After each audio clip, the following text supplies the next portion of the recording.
This is Mag212, and today I'm going to be modifying the Nerf Crossbolt.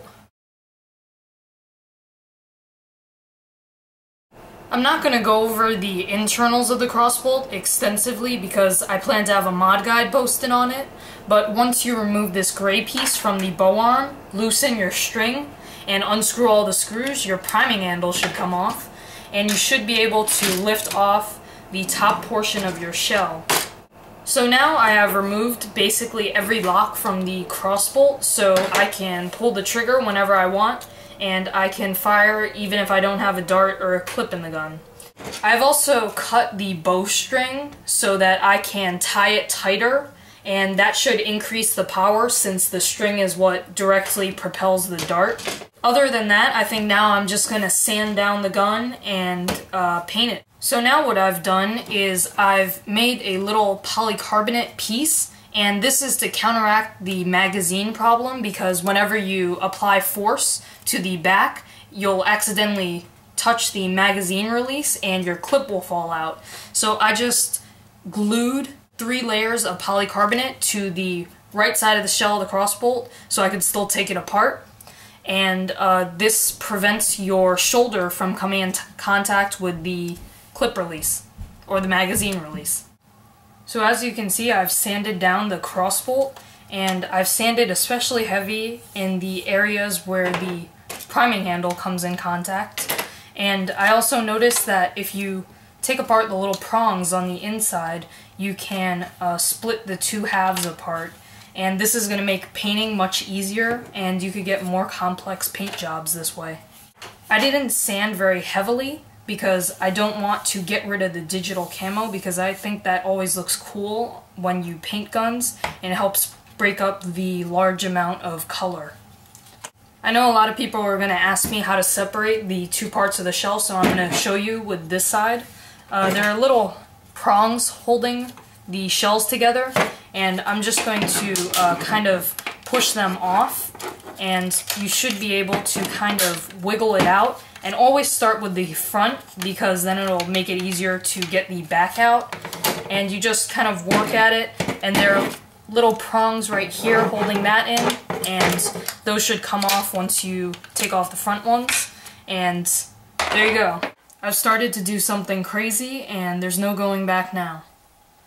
So as you guys might have seen from the last segment, I started to integrate a Swarmfire into the bottom of my Crossbolt. And first I'll go over the method of integration. First of all, I have an 1/8 inch polycarbonate sheet that's glued to the orange muzzle and to the left side of the Swarmfire internal set.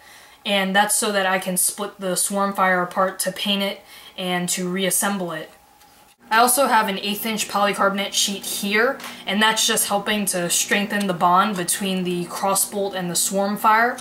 And then in the back I have a stub of 1/2 inch CPVC just to prevent the Swarmfire tail from going up. There are not many contact points, so if there were 2 blasters that weren't meant to be integrated, it's these 2. Now I'll go over the wiring. I have a push button switch right here, and I drilled a hole into the Crossbolt, and as you can see it comes out the other side. I have the wires coming out, and the Swarmfire is wired to a 3 AA pack, which is bolted to the Swarmfire right here. I'm running this off truss fire so I could get an increased rate of fire, and I just rewired the whole thing and got rid of a little resistor underneath this panel. So now when I press this button, so that's basically all I have so far on my Swarmfire integration.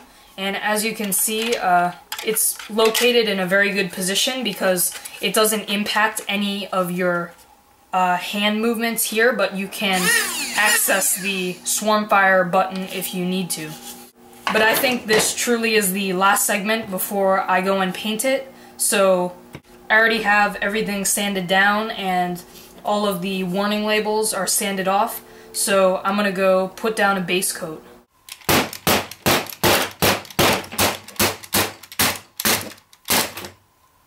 So now I've finished painting everything, and I have started to set the internals back in, and now I am ready to reassemble it.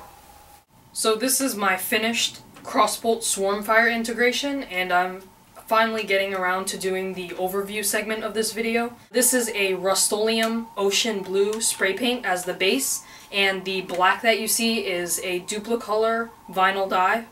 Then I did silver details with Citadel Runefang steel, but that covers the modifications and the paints, so now let's go to the firing demo.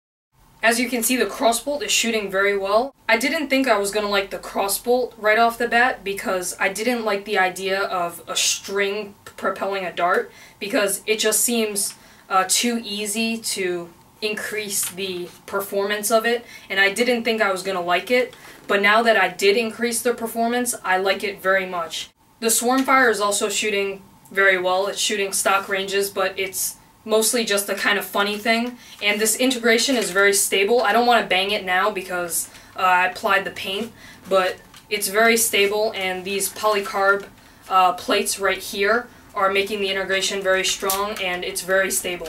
Overall, I think this was a really fun modification, and I think the paints turned out really, really well.